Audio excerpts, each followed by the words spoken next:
بسم الله الرحمن الرحيم. الحمد لله رب العالمين، وصلى الله على محمد وعلى آله وصحبه وسلم.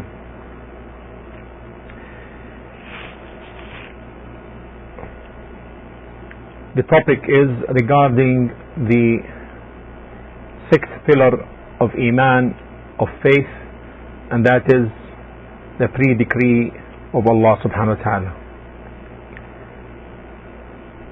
Know may Allah's mercy be upon me and you that the most important knowledge is the knowledge about Allah, His names and attributes, as well as His actions and decrees.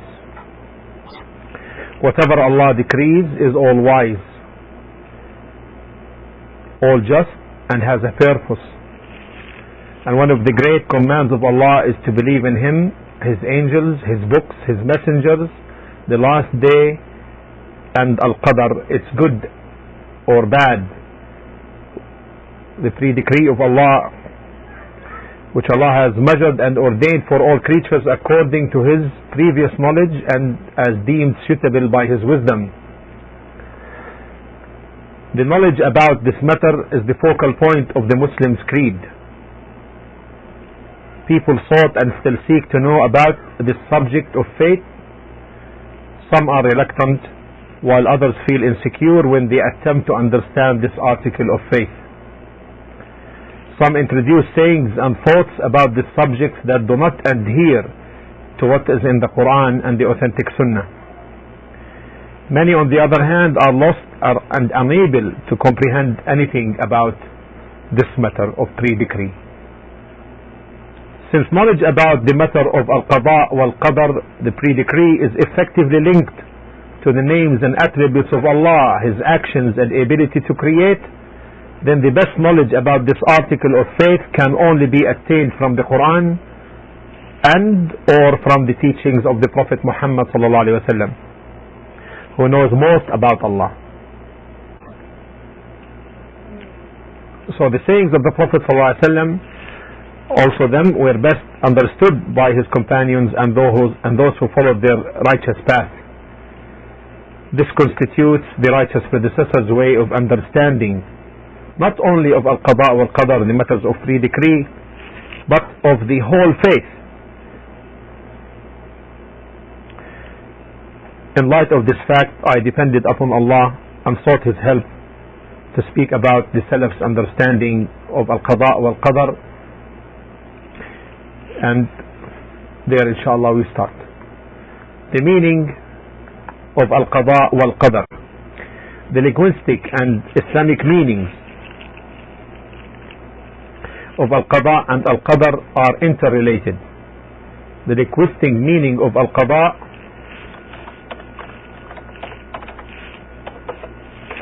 the linguistic meaning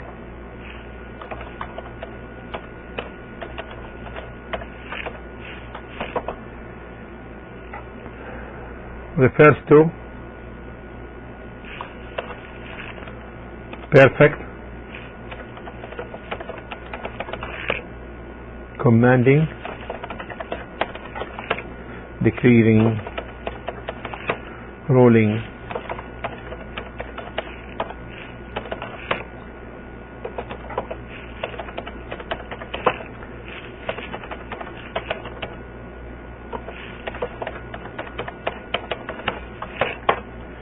this is the linguistic meaning of Al-Qadr.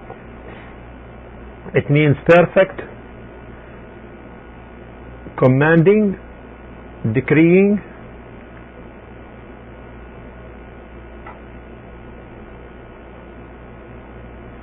ruling, accomplishing, and perfect precision in execution rather. While Al-Qadr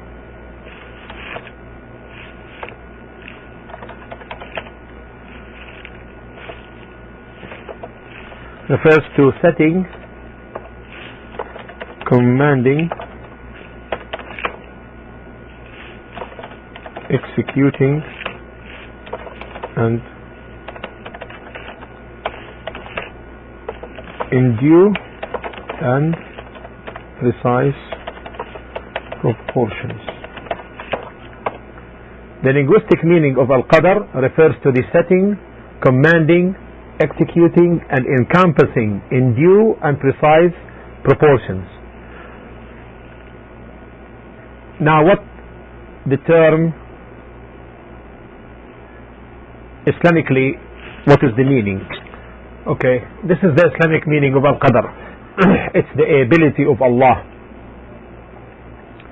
As Imam Ahmad bin Hanbal rahimahullah asserted, it's the ability of Allah where He knew, wrote, willed and created all things in due proportion and according to a precise measure. Allah knew that all things will happen before bringing them to existence, and according to predestined proportions and measures which Allah had written in a book called the Preserved Tablet, Al-Lawh Al-Mahfuz. This you can see that in the Quran chapter 34, speaking about the Al-Lawh Al-Mahfuz, the Preserved Tablet, chapter 34 verse 3. لا يعزب عنه مثقال ذرة في السماوات ولا في الأرض ولا أصغر من ذلك ولا أكبر إلا في كتاب مبين. In Surah Saba, Allah, He is the all-knower of the unseen, not even the weight of an atom or a small ant or lesser than or greater escapes from His knowledge in the heavens or the earth, but it is in a clear book. It is in a clear book, Al-Lawh Al-Mahfuz, the Preserved Tablet. This is Al-Qadr from the Islamic perspective, from the Islamic meaning. Also, Islamically, نعم بارك الله فيك أحسنت جزاك الله خير. Islamically, Al-Qada, it is the perfect, precise execution and accomplishment of all things predestined to occur exactly in accordance with Allah's previous knowledge, writing and will. So there is, as you see, a strong relationship between the linguistic and Islamic meanings of Al-Qada and Al-Qadr. When separately mentioned, this is the point. That's why I put in text the definition. When separately mentioned, either one means the other. This is important. When separately mentioned, either one means the other. But when stated together, Al-Qada and Al-Qadr differ in their meanings. For example, when it's generalized, Al-Qadr encompasses Al-Qada and vice versa. But when it is said Al-Qada wal-Qadr, then Al-Qadr means the predestination of things, and when the predestined matter occurs, it is then called Qada. Now let's go to the belief in the belief in Al-Qadr is one of the 6 articles of faith, as we know, and we know we have covered now, alhamdulillah, the 5 of them, and this is the 6th one, inshallah. First of all, the first element of our talk after these definitions is that the belief in Al-Qadr is obligatory. So when we say one of them now, it encompasses both of them. So we say in the pre-decree. The belief in that is obligatory. What is the evidence from the Quran? Allah subhanahu wa ta'ala said that all matters referred to in the Quran, إِنَّا كُلَّ شَيْءٍ خَلَقْنَاهُ بِقَدَرٍ, verily we have created all things with qadr. This is chapter 54:49. All matters occur according to the pre-decree of Allah. His knowledge about them and about their occurrence is eternal. Verily we have created all things with precise predestination and preordainment. Chapter 54 verse 49. And in another verse Allah says وَكَانَ أَمْرُ اللَّهِ قَدَرًا مَقْدُورًا. Chapter 33 38. I put this 33 38. And the command of Allah is a determined qadr, is a matter which is pre-decreed and in the right predestined and preordained proportions. Allah speaks about His pre-decree as related to the creation of man, for example. Allah says أَلَمْ نَخْلُقكُم مِّن مَّاءٍ مَّهِينٍ فَجَعَلْنَاهُ فِي قَرَارٍ مَّكِينٍ إلى قدر معلوم فقدرنا فنعم القادرون. So I put that. This is Quran 77, 20 to 23. Did we not create you from a fluid of no value? Then we placed it in a place of safety, meaning the womb, for a known period determined by gestation. So we did measure. So we did measure the exact measurement and the exact preordainment.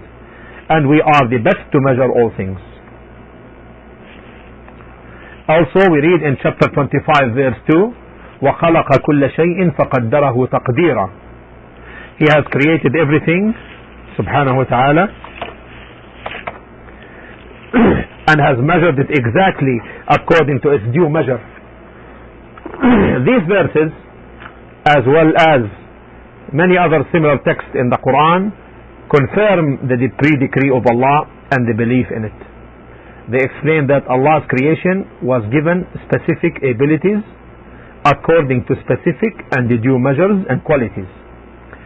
Allah's will and wisdom ordained that such abilities will manifest themselves following the implementation of specific means and or causes, all of which are preset and predetermined according to the eternal knowledge of Allah and according to His will, wisdom and ability. For example, provisions for all forms of creation yes, provisions for all forms of creation are preset according to the knowledge and wisdom of Allah. He subhanahu wa ta'ala committed to every member of creation its own capabilities or characteristics in order for it to gain its provisions. Man therefore deals with created things in accordance with their predetermined and ordained characteristics. Man of himself has no knowledge of what is predetermined and what is preordained, but he takes what benefits him and benefiting others around him. What is the evidence now from the Sunnah? There is much evidence about the belief in the pre-decree of Allah and the Sunnah of the Prophet ﷺ, including the famous hadith of Gabriel outlining the 6 articles of faith which we discussed so far, and the hadith of Jabir bin Abdullah radiyallahu ta'ala an, the companion of the Prophet Muhammad sallallahu alaihi wasallam, in which the Prophet sallallahu alaihi wasallam said, لا يؤمن عبد حتى يؤمن بالقدر خيره وشره من الله وحتى يعلم أن ما أصابه لم يكن ليخطئه وأن ما أخطأه لم يكن ليصيبه. And this is reported by Tirmidhi, and Al-Albani authenticated it. No slave of Allah, the hadith says, no slave of Allah will truly believe until he believes in the pre-decree, its good and bad, from Allah, and until he knows that what has befallen him was not going to pass him by, and that what has passed him by was not going to befall him. This is collected by At-Tirmidhi, and Sheikh Al-Albani rahimahullah authenticated it. The hadith also related by Tawus, who said, قال أدركت أناسا من أصحاب النبي صلى الله عليه وسلم يقولون كل شيء بقدر. قال وسمعت عبد الله بن عمر رضي الله عنهما يقول قال رسول الله صلى الله عليه وسلم كل شيء بقدر حتى العجز والكيس أو الكيس والعجز. رواه مسلم. Tawus said, I found some companions of Allah's Messenger sallallahu alayhi wasallam as saying, everything is by qadar, by measure, pre-measurement. And he further said, I heard Abdullah bin Umar, the son of Umar ibn Khattab, may Allah be pleased with both of them, as saying, there is a measure for everything, even for incapacity and capability. Even for incapacity and capability. This is collected in Sahih Muslim. Also in the hadith, when Abu Hurairah radiallahu ta'ala anhu said, جاء مشركو قريش يخاصمون رسول الله صلى الله عليه وسلم في القدر فنزلت يوم يسحبون في النار على وجوههم ذوقوا مس سقر إنا كل شيء خلقناه بقدر. رواه مسلم. Abu Hurairah radiallahu ta'ala anhu, the companion of the Prophet Muhammad sallallahu alaihi wasallam, reported that the mushriks, the polytheists of the tribe of Quraysh, came to have an argument with Allah's Messenger sallallahu alaihi wasallam in regard the matter of the pre-decree. And then this ayah was revealed. which is in Surah Al-Qamar.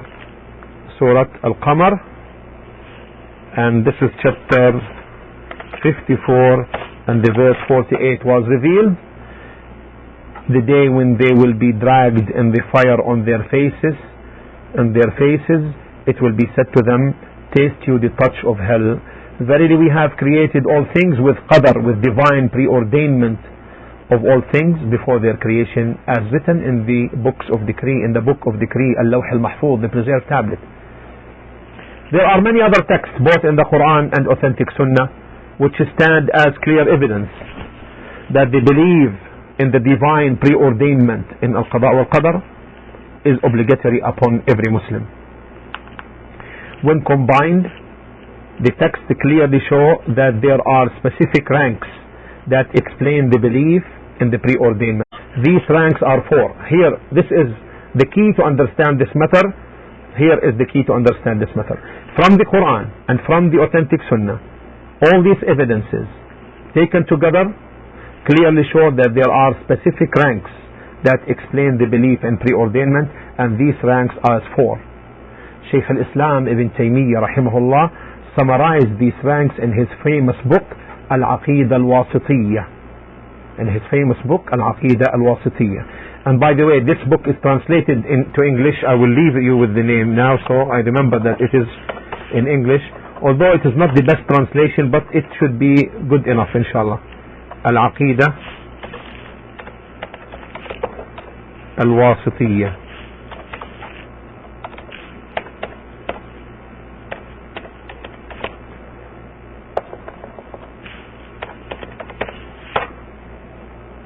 Al-Aqid Al-Wasitiyyah.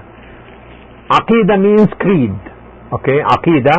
Let me put this. Aqidah means creed. And Wasitiyyah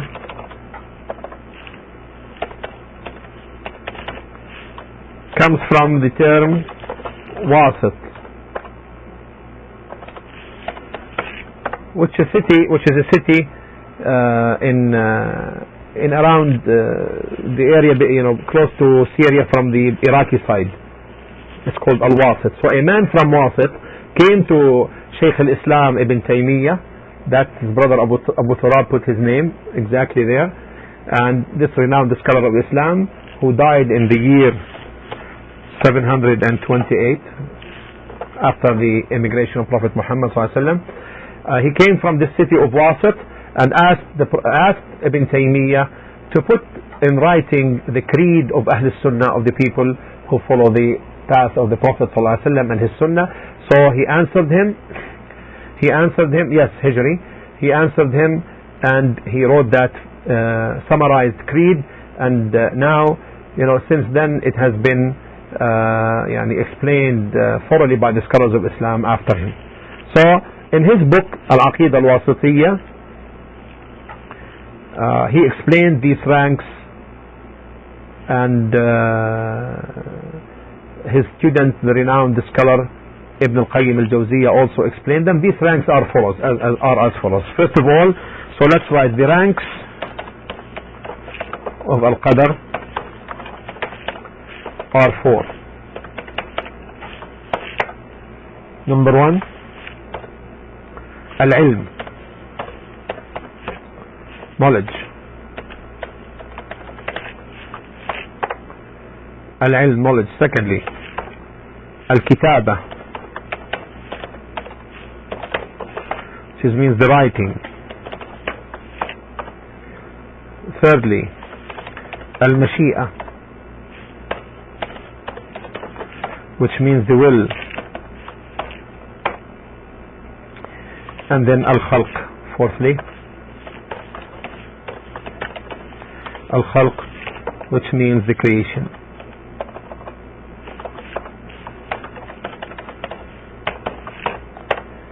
These are the ranks of Al-Qadr. So let's start by the first rank, and that is the rank of Al-Ilm.